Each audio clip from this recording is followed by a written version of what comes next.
So it's story time, and it's December 31st, 2017.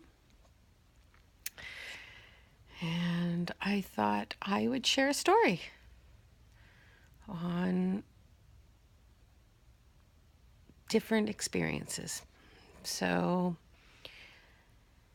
I want to take the time to share one of my I've had so many stories and pleasures of being with children in the hospitals and teens. Um, let's start with one from a few years ago that still to this day sticks with me. Child's name is David, and I was in a hospital visiting, and as I quite frequently do, go visit in hospitals and bring crafts and distractions. And like most people, we just craft in the general department, so sometimes we'll do bedsides. This time I was with a team, and this happened to be in the first time we launched our charity in Israel. And it was pretty unbelievable. The staff asked me, Pamela, do you think you could mind going into this room of this boy? He's named David. And I said, sure, okay, like, not a big deal. I'll go into a bedroom, you know that. And they said, no, this is a little different. And I said, what do you mean this is different? And they said, well, this child is going to die. And I said, oh, okay. The parents were just told they need a little downtime. And I said, oh, okay, that's great. Sure, I guess I can go in. And I said, and he's going to die. Okay, so I was expecting to walk in with him filled with tubes and everything like that. And I was like, oh, can he eat food? And they said, well, I don't know. Sure, he can eat whatever you want to give him, but I don't know if he's can even wake up. Supposedly he hasn't been awake for 3 or 4 days. And I was like, okay. So I grabbed chocolate and candy because those are happy zens for me at times. And then I grabbed this build your own puzzle and obviously a craft kit, but it was the main thing was I wanted to give him a puzzle that you had to build. And I went into his room and he looked so peaceful. He had no tubes coming out of him and he seemed so angelic. And I was like, whoa, okay. I was just like, what am I going to do here? I'm just going to sit down. And I pulled up a chair to sit right beside him because the parents had already gone out of the room. And he rolled over and he looked at me and he's like, oh. He said to me, shalom. And I said, oh, hello. And he's like, oh, English. And I said, yeah, no, Hebrew. Excuse me. And we both exchanged smiles, and he said, hi. And I said, hi. And I said, my name is Pamela, and he told me his name was David. And I said, I brought him some gifts, and he's like, oh, okay. And he spoke beautifully English.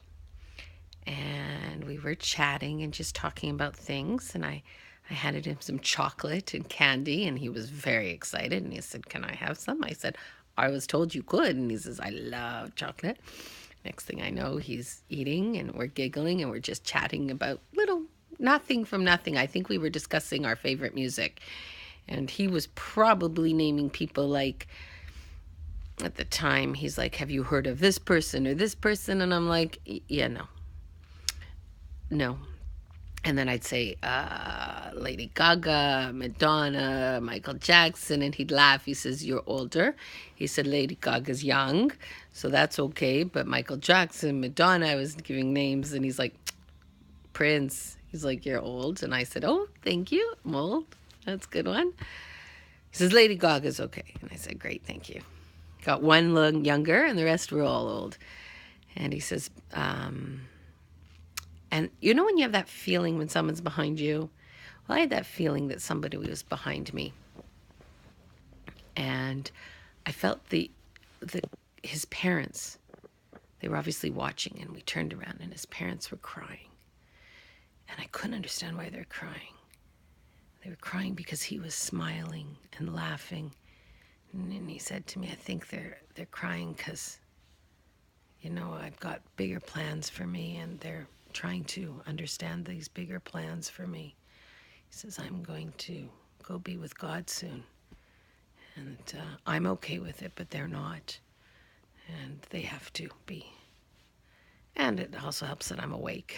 I've been sleeping lots. And I was like, well, that's a lot for a young child to say to me.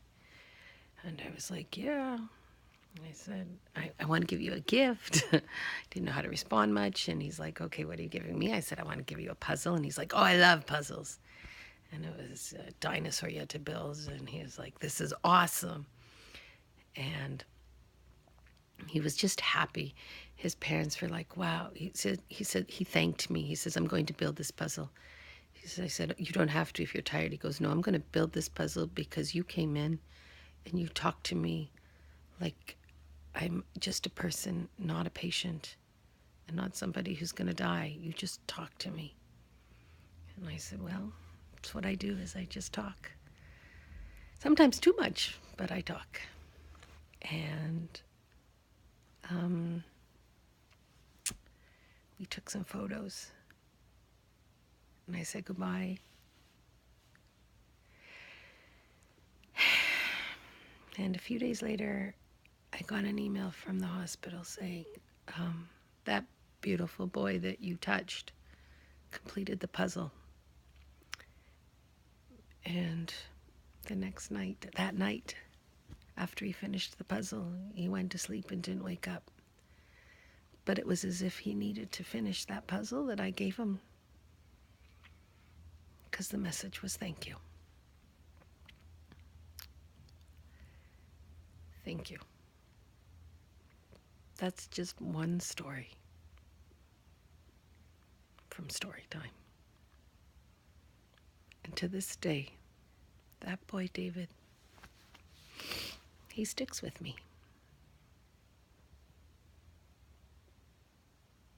One story.